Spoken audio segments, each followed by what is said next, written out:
So today we're going to analyze a malicious Word document, but before we do, if you check the description of this video, you'll find a link to our website, and there's a full report on this review, as well as a download link to where you can get this sample if you'd like to follow along. So to start off, malicious Microsoft Word document is not uncommon these days. There's a special thing about this one, and we'll get to it here in a second, but this also shows the general techniques used to analyze Office documents and how to extract suspicious things from them so that you can analyze them and see how they work. But for this one, we're just going to demonstrate what it does first. So when you click it, it'll open up and it'll give you this phishing message. It says that the document has been created with an earlier version of Windows or Microsoft Office, and that you need to enable these scripts up here in order to view the document. Of course, this is trying to get the user to load the scripts so that the malicious scripts can go ahead and do what they do. And go ahead and enable them just to show you what happens. Run FakeNet.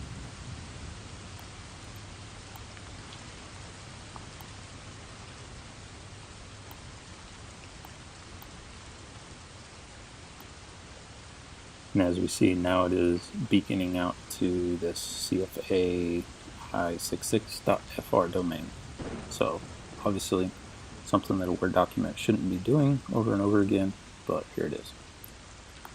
So what we can do is we'll go ahead and quit FakeNet and open up the document again. Now, to inspect the VBA code that's causing the beacons to go out, we can go to the developer tab over here. If that doesn't show up in your system, you can come down to Word Options and click this little checkbox here, show developer tab in the ribbon, and hit OK, and then you'll be able to get to it. But we'll go over to Visual Basic, and that brings up the Visual Basic window here, and here we can see that there is a project. If we click that, it comes up with a password. We don't have the password for it, so the authors have obviously password protected this so that we can't view it. If you input a bad password, obviously invalid password. So we can't inspect the code this way. So this led me down the analysis path of how to remove passwords from Word documents. So what we can do is take the Word document and drop it in a hex editor and search for the text DPB, and what you can do is change that capital B to a lowercase x and then just save the file and open the file. Unfortunately, that didn't work in this instance. I still got the password prompt.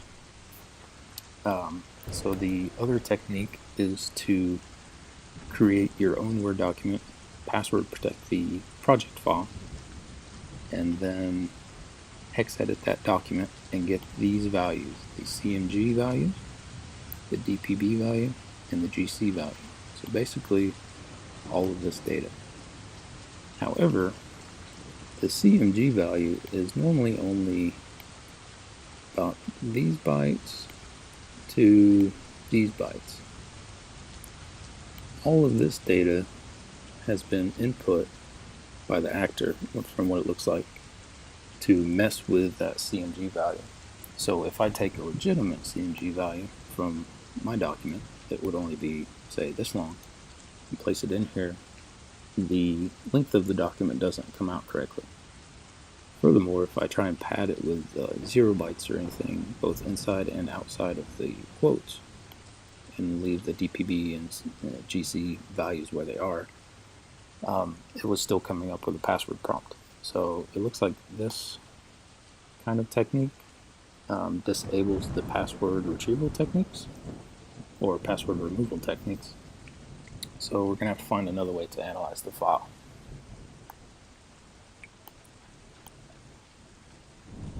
So what we can do is turn to a piece of software called ViperMonkey. It's a relatively new software, but what it allows you to do is emulate VBA scripts. So it's a VBA Script Emulator, and it's very, very handy. So what we can do is go ahead and run it. against our malicious document here.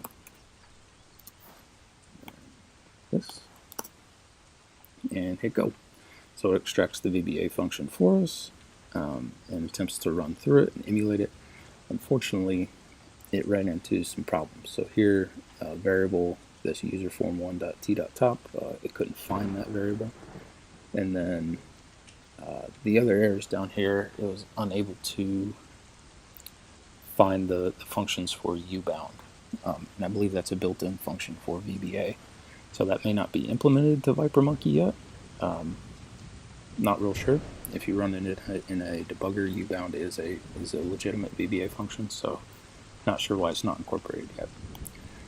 But alas, so our password attempts failed, and ViperMonkey failed to emulate the VBA script. So what we can do is go ahead and turn to good old trusty Office mouse scanner.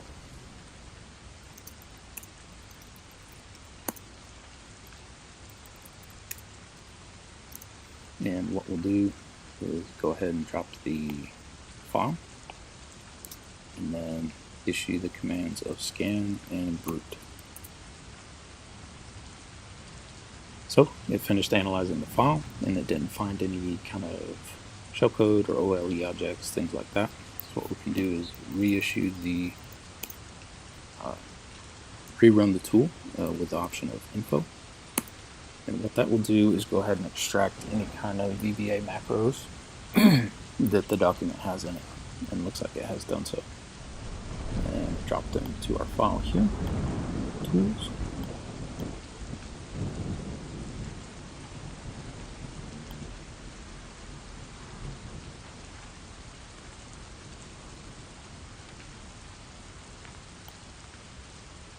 So here we can inspect the module 1 VBA macros, this document, and user form. And user form, if you remember from the ViperMonkey, it was saying it couldn't find a variable, userform1.t.top.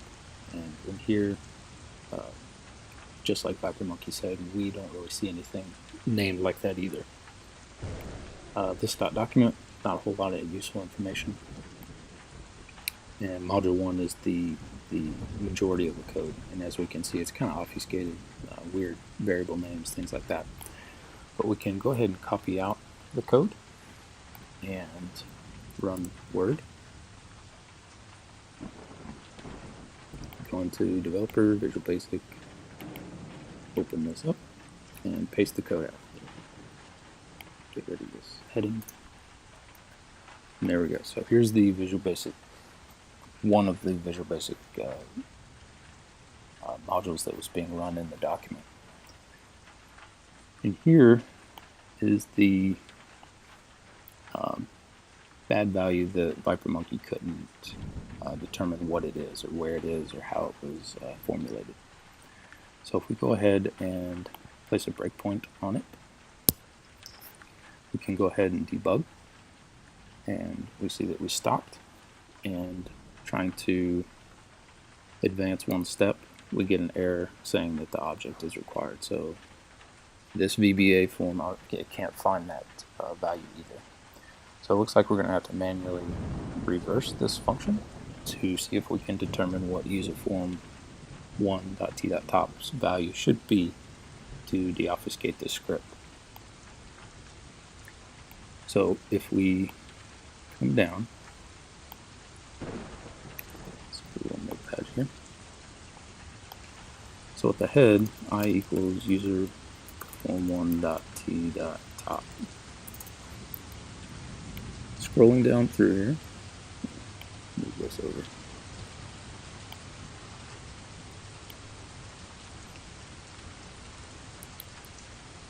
Scrolling down through, we see that the function oneArm is called with the value, with the arguments of t and r, and I is being placed in the position for t.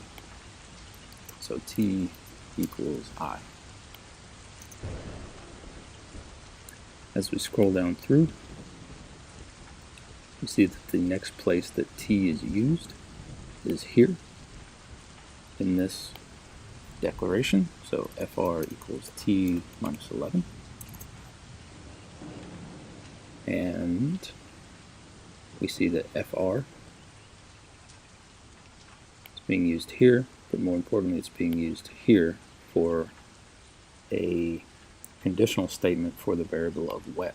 So wet equals 1 minus fr. And then right below that there's another conditional statement for if wet equals 0, then rd is going to equal some kind of character. And then fr, there's some math done on it, this, that, and the other, and then next, so it repeats this. So it's a looped function.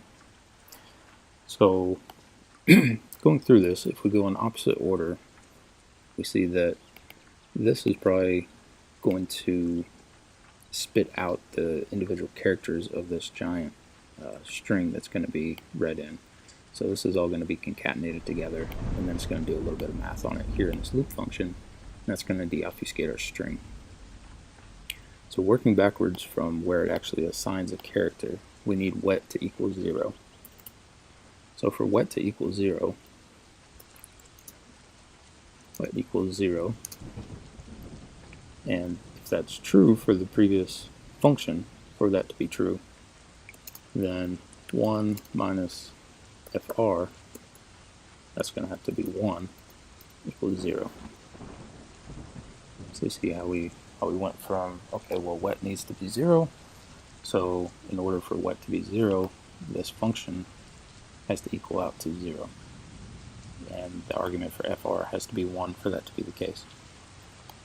And then working our way backwards still. So this is us working backwards.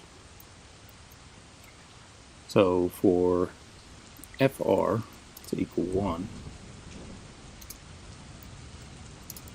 t would have to equal 12 minus 11, and that equals 1. So right now, fr is going to equal 1, and t is going to equal 12 for that assignment to be true later on. And then working backwards still, t is 12, which equals I, which I is also going to be 12, and I equals user form 1.t.top, which means user form 1.t.top is 12. If that doesn't make sense, just kind of go back through the math, find the last assignment or conditional statement, and that's here, where if wet is 0, then a character is going to be output, and then work your way all the way back to the top to where that variable was first used, and then that's how we arrived at 12. So if we come up here and replace this variable, 12, we'll obviously get passed because it's a hard-coded variable, but what we're going to do is go ahead and scroll all the way down here, and we're going to pause here, and then we're also going to pause after the loop, which is the next, and we're going to see what we get.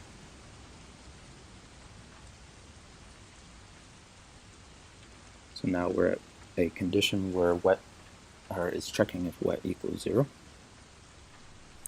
and in our local variables down here we can see that wet does in fact equal 0.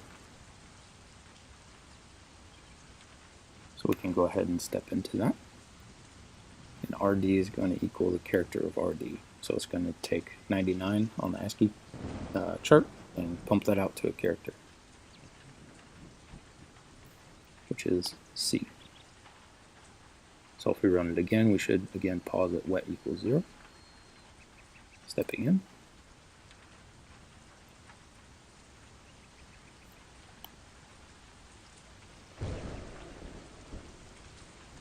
And now RD equals M, so CM. And anybody who's been around for a little while in this game, CM, the next character is probably going to be B. So we'll go ahead and run it again.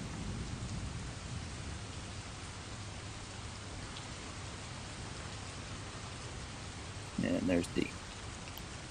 So CMD. So if we get rid of this breakpoint now and just pause after the function has completely finished,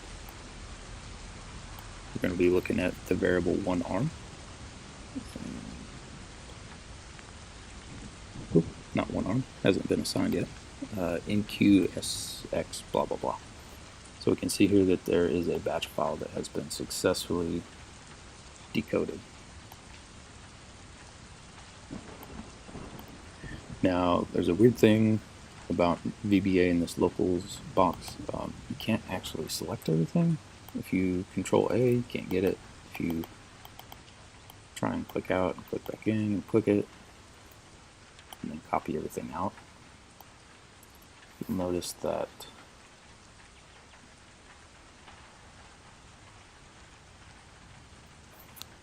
not quite everything is there. And that's just because it truncates the data. So in order to get that out, you can use this little snippet of code. I'm not too well versed in VBA, so I had to go and find this. But what you can do is, my idea was to just pump it out to a variable, or to a file rather. So we're going to pump the actual variable out to a file, and so we want to step over, close it out. Now there should be VBA.txt, and this is the entire file. So as we can see, they're going to launch PowerShell. PowerShell is going to instantiate a new object. It's going to download a file to npzdi.exe and then start it. And in order to get that file, it's going to download it from this domain, and it's going to download a PNG, which is obviously not going to be a PNG, it's going to be an exe. And then if that doesn't work, it's going to try to download it from a different domain. And all of this is being output to ipori.bat, and launching that hidden. So that's how it's able to call out to the domain earlier. Using automated tools, we weren't able to find this because of this user form top was missing, and the ubound function wasn't able to be replicated in the ViperMonkey emulator. Also, Office Mouse Scanner was able to successfully get the VBA code out, but to analyze it we have to put it into Microsoft's Visual Basic Studio here and actually start debugging it. But just like ViperMonkey, we came into the problem of that form1 variable, so we had to work backwards from the deobfuscation script down here all the way to the top to find out that the variable value should be 12 to successfully decode everything in the script. If y'all have any questions, this malware was pretty interesting. I haven't tried to remove passwords from documents before, or really follow through the analysis on a password protected VBA project before. So this was really interesting to me. The rest of this file is pretty self-explanatory. It goes out to the website, downloads the exe, and runs it. I have run the exe. It's just a generic Trojan. It's not attributed to anything specific. But yeah, no analysis was done on that. This was mainly focused on this password protected VBA project. But if y'all have any questions on this file or any other files we've analyzed, or any malware you've seen and just have questions on, you can hit us up at ringzerolabs.com. Also, if you check the description of this video, there's a link to a full report on our website, and in that report there's a download link for this sample that was analyzed if you'd like to follow along.